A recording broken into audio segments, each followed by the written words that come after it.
Those who rise too high see the world more broadly, but also fall more painfully. For it is not the sun that punishes man, but his own imprudence when passion prevails over reason. Daedalus, the most outstanding of the Athenian craftsmen, lived in a world where art bordered on magic. His hands created things that moved, breathed, and deceived the eye, and each creation became legendary among the people. But fame had a dark side, the envy of his fellow citizens and the fear of those they could not understand. His workshop, filled with tools, drawings, and mechanisms, resembled a temple where miracles were born, but it also weighed heavily with responsibility, anxiety, and inevitable loneliness. Despite everything, Daedalus's only joy was Icarus, his son, who grew up under his supervision, imitating his movements, repeating his intonations, looking at the world with the same desire to create. Daedalus taught him not only to carve and draw, he tried to teach him patience, thinking, and understanding of danger. But the boy was like a ray of sunshine that could not be held in one's hands. He reached further, higher, beyond the limits of what was allowed. And Daedalus felt that one day this desire would lead him into the abyss. After arriving in Crete, Daedalus served King Minos, and it was then that his talent blossomed in the creation of the world's greatest engineering mystery, the labyrinth. Stones carved as if they were breathing, corridors that confused the mind, passages that seemed endless.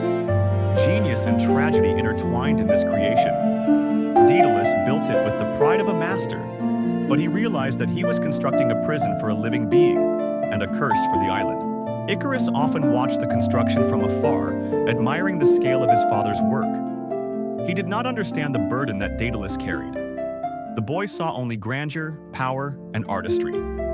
For him, the labyrinth was not a prison, but proof that man could rival the gods in creating the world. This belief, pure and dangerous, gradually became the center of his own dreams. Later, Minos, fearing that a genius like Daedalus might escape or share the secrets of the labyrinth, ordered the master and his son to be locked in a high tower above the sea. The stone walls were cold, and the waves below made a roar that reminded them of the hopelessness of escape. For Icarus, this was a challenge.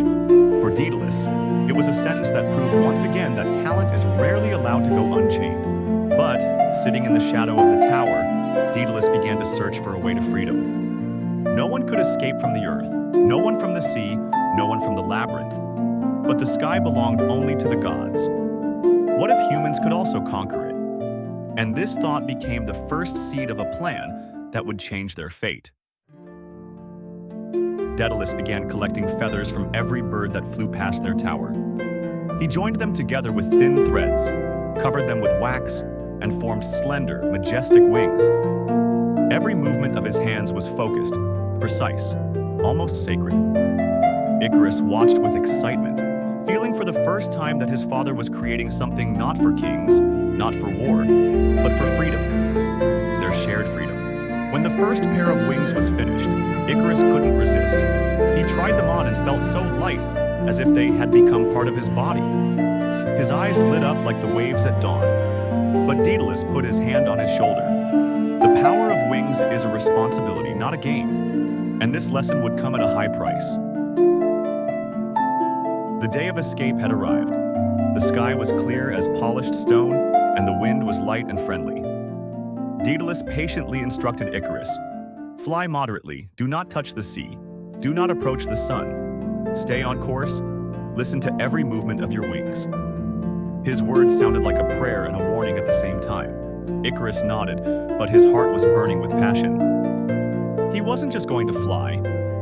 He dreamed of proving that he could conquer the sky completely. And although Daedalus saw it in his eyes, he was powerless to stop him. Their fate stood on the edge of a steep precipice. When they took to the air, the world opened up before them in all its grandeur. The winds caught their wings, and the sea spread out below like a boundless mirror.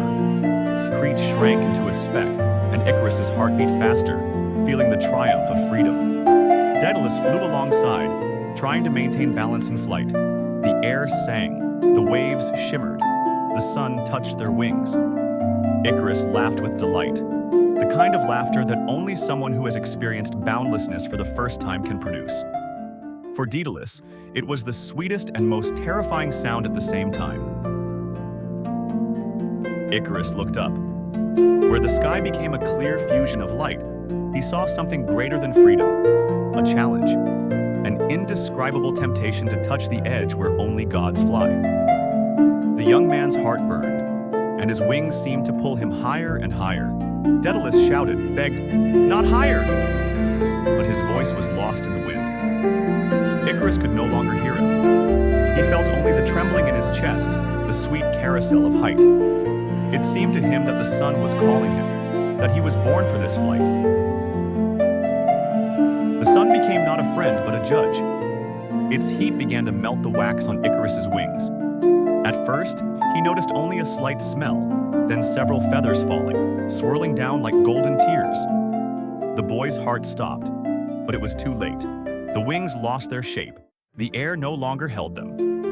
Icarus stretched his arms toward the sky, as if begging it to hold him, but the shadow of the fall had already seized him. The sky broke off, and he flew down, into a silence that no scream could break. The fall lasted too quickly, and at the same time seemed like an eternity. The sea below him opened up like a blue, terrifying mouth, waiting for its victim. Icarus saw the earth rushing away, the sun receding, and his own hands, which could neither change nor correct anything. When he touched the waves, the sea swallowed him silently, without a splash, as if taking back what had always belonged to them. Only a circle remained on the surface for a moment, then disappeared, as if Icarus were just a particle of light returning home. Daedalus stopped in the sky, like a broken tree, and looked down, unable to believe what had happened. A chasm opened in his chest, a pain that had no name.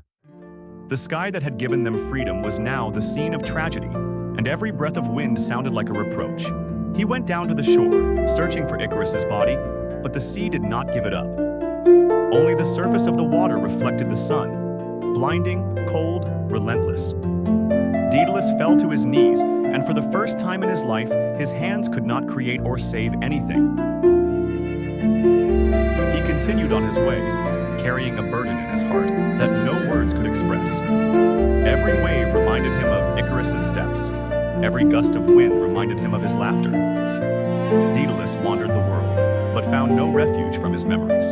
He knew that now his talent was merely a tool of memory, and every creation he would make would be a part of Icarus, his flight, his fall. Thus, the master learned to live with a wound that would never heal.